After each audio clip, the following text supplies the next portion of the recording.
Well, hello to everybody. Yeah, it's lights out here really, but as you can see, little Myah has let me know that she would really like to come out tonight. So I'm going to, but not through there. Hang on, before she decides to keep on going through there, which is not a very good idea, darling. Put your head back the other way. I don't know if you're able to see this, but I need her to... no, darling. Back. Back, sweetie. Back. Or you go. Whoa. See? Those little gaps in the door, in her enthusiasm to come on out, as you could see, I hope you could see, just what a absolute nuisance that they are, and I hate them. She could have got really stuck then, and well, I would have ripped those doors off, to be quite honest with you, to get her out. And in actual fact, you know, there's nothing I can see actually on there that tells me I can unhinge them, really. So I'm going to look at that a little bit. Now, as you can see, I was being relatively more forceful in getting her to turn around, because I certainly didn't want her to go any further than what she had at that point, and getting more of that thickness of her wedged in there. That just would have been absolute disaster. Oh my goodness, girl. I know you were so keen to come on out, darling, but yes, guys, you know, excited to come out. They do get excited to come out. And she was making sure that she was coming out. No two ways about it. So, little Missy, you are? Aren't you very persistent? And were, not going to let me close that door before she came out. Oh, that's not the best way to start the evening with Mum. Scaring her, actually, you did. Oh, now I'll wait for my heartbeat to settle back down, and I, of course, haven't seen the footage and what you can see, but maybe you saw. I'm not sure. But yes, that scares me, actually, that she would get stuck. But that's how excited snakes can be, to just come on out as well. Myah has been wanting out for a little while tonight, so yeah, I just think she sort of felt, well, it's about time you opened up that darn door and you got me out, Mum. I have been waiting, and I have been very patient with you. I'm just looking at her belly here. I just like to give her a pretty good look over. Whoa, we're in Zoom, sweetie. Hey, we're pretty much in Zoom. Yes, 'cause she shed. And she did a good job, didn't you, of shedding for Mum. Hey? You're really a sweet little blonde spotted guys, python. And she is one of the very sweet sweet girls that I have. Of course, you know, of course Missy Moo up there just sits there looking down on me, and you're falling down there. You're just falling down there, darling. You right? So these, you know, I've said to you many times, as a first snake, if you don't want anything massive, there's, for me, are the way to go. I guess your Stimsons as well, equally.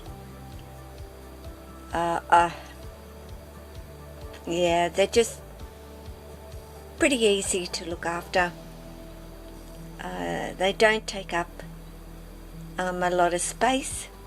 They don't need a massive enclosure, although Myah would probably do very well in the one that Tess is in, of course, but she's grown. You know, she has grown since I've got her, and got quite long, rather than girthy. She's certainly grown in length, and she's a nice size.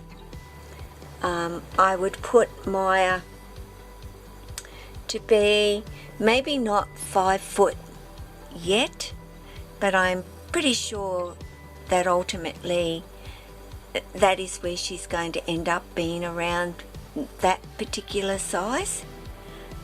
So very surprising, actually, because she does go off her feed over the winter, but she certainly packs them in over the summer. So that's when she does the most of her eating and obviously her growing.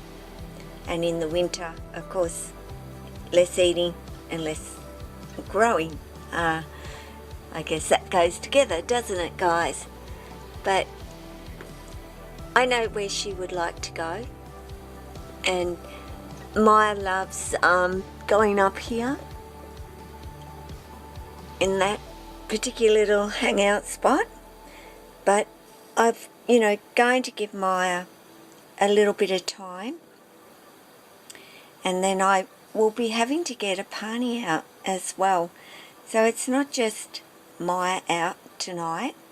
Lily, of course, is still out, and now Myah, and then a pony, and then I will be able to look at going to bed and getting some sleep myself early morning. So I can't be up too late. Gone are the days where I used to be up, you know, well, till midnight some nights, but that no longer is actually happening for me. So, and you know, remembering I'm up a couple of times during the night having a look at these guys to make sure that they're okay as well. And even though I'm only up for 10 minutes, just to check them out, it's still, you know, you wake up, and I get up and I come down here and check everything's okay. And you know, the last dilemma I had was Myah's bulb, not actually her bulb, but the light fitting dome had, yeah, something had gone wrong and had no electrical current going through it. So I had to make a makeshift one until I could get to the shop and buy her another one. So, and in winter you just cannot really turn the heating off and go, it'll be okay. So that was the last dilemma that I had at 3 o'clock in the morning. And thank goodness, you know, that doesn't happen very often, but you never know what could happen. So it's always about being prepared. I mean, the worst case scenario is I would have put her in a tub and put a little hand warmer thing in there under a towel and put her in there for the night and brought her down into my room with me, and yeah, just sort of made sure that she was okay. Hey, keep you nice and warm. That's what we need to do. You're very sprightly tonight, darling. For my girl that slows down a lot over this time of the year, but she seems to be full of energy and possibly looking for a meal now as well. Hey, you're getting hungry. Oh, that phone just vibrated. If you saw her do a little jump, yeah, the phone just vibrated and she's got herself wrapped on it a little bit. Anyway, guys, I'm going to say goodbye, actually, and for you to take care of yourself and your family and friends, your snakes, all your animals. And thank you very much for watching. Ciao.